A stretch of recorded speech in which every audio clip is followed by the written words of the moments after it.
o bioma Pampa, principal bioma do sul do Brasil e do sul do continente americano. Em extensão territorial, chega aos territórios de Brasil, Argentina, Uruguai, Paraguai. Está atualmente em vias de degradação.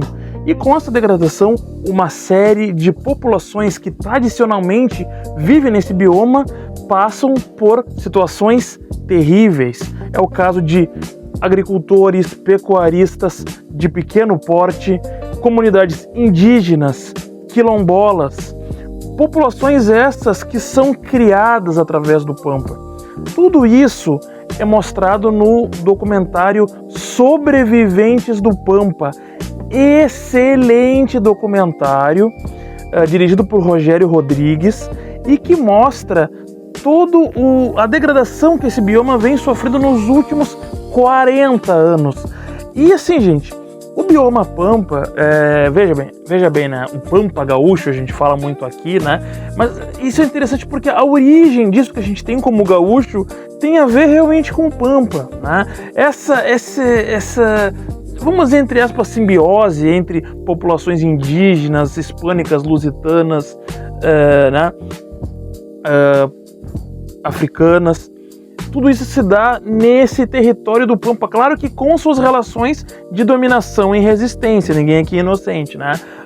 E que até hoje persistem, né? Então, o documentário, ele não se limita apenas a demonstrar, apenas mostrar isso em imagens.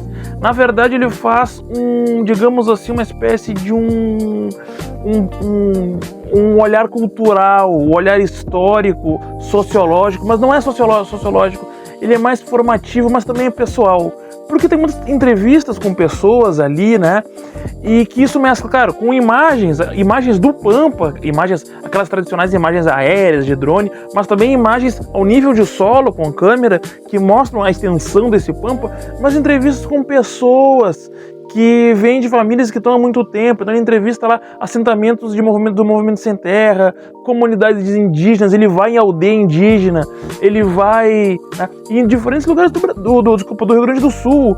Então vai lá, a equipe, né, de filmagem vai no Alegrete, vai em Bagé, vai na Barra do Ribeiro, vai em lugares distintos na região das Missões, onde tu tem diferentes perspectivas dessa diminuição do Pampa enquanto um organismo de subsistência, um organismo vivo que está em processo de encolhimento e, gente, em processo de desertificação.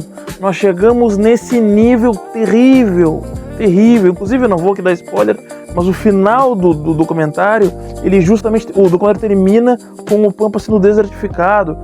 Inclusive, eu quero elogiar aqui a questão, assim, a concepção de montagem do filme. Eu não estou falando do nível técnico, que é bom, claro, mas eu não estou dizendo do nível montagem no sentido da pós-produção de modo amplo, né? Eu estou falando mais das escolhas, né? A concepção de montagem, mas as escolhas do que aparece quando aparece. Então, a gente tem, por exemplo, um momento onde a gente vai vendo primeiro assim a linha narrativa que ele vai criando, mas também momentos onde ele está falando e a gente vê imagens de cobertura, mas mais do que isso, imagens que complementam a narração. Então o personagem está falando o que está acontecendo e a gente vai vendo isso em imagens, só que essas imagens não são tão somente ilustrativas, elas realmente vão além, elas complementam a fala dos indivíduos, né? E isso é realmente, eu diria, muito a salutar no documentário.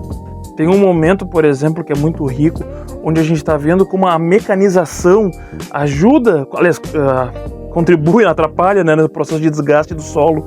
E eles filmam ali um equipamento ali, eu não sei dizer que equipamento é aquele, mas é como se fosse um trator que vai plantando, assim.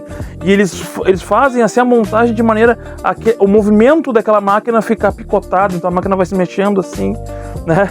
Vai tremelicando assim, e ao mesmo tempo tem um momento que abre assim os equipamentos como se estivesse abrindo assim, como se fosse um robô.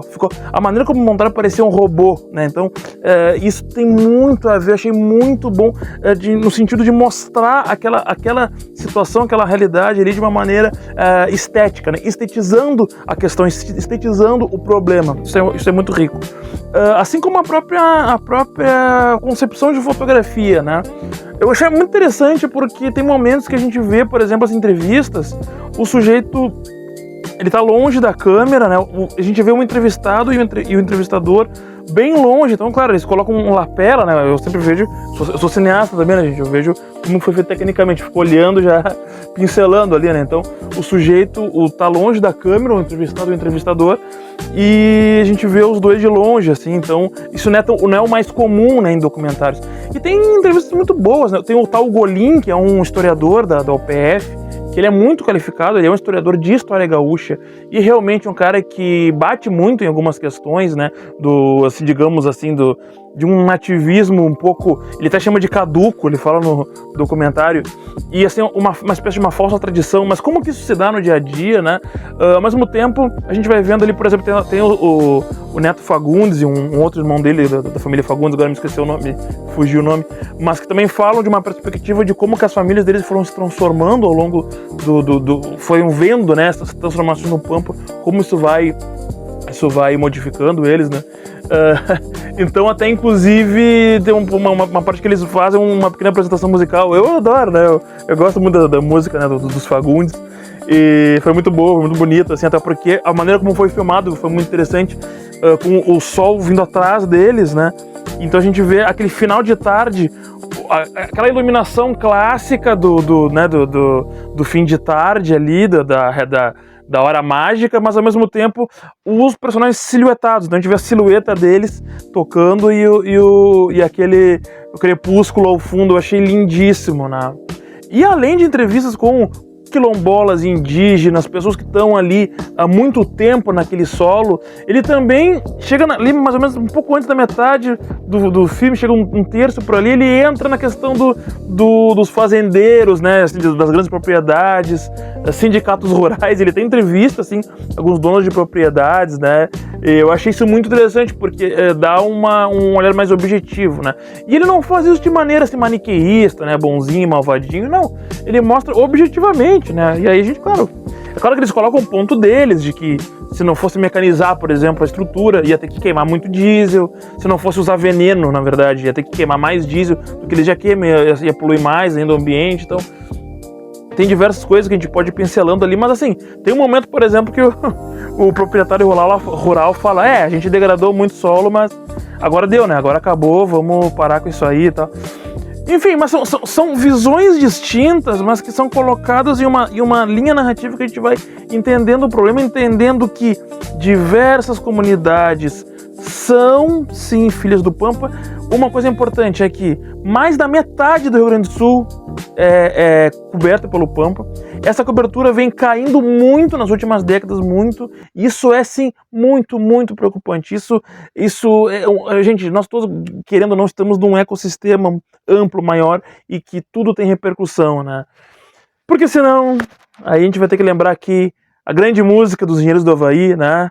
Porque eu não quero deixar pro meu filho a pampa pobre que herdei de meu pai. Se for preciso, eu volto a ser caudilho. Então é isso aí, gente. Eu recomendo muito esse documentário. Quem tiver como ver esse filme, quem tiver como acessar o documentário, eu recomendo, vocês vão gostar bastante. Eu gosto muito desse tipo de filme e eu recomendo e dou um parabéns aí para a equipe do filme. Como eu sou um produtor local aqui, acontece muito de chegar nas pessoas que trabalharam nos filmes, tá? Então é isso, gente. Curte aqui. Bom, aqui é talvez o último vídeo dessa série que eu tô fazendo sobre cinema gaúcho, mas talvez eu coloque mais um filme ou dois, vamos ver aí. Mas é isso, fizemos aqui nesse começo de ano, 2026, na Cinemateca Histórica Especial Cinema Gaúcho, que tá rendendo excelentes frutos. Valeu, a gente se fala, é isso aí.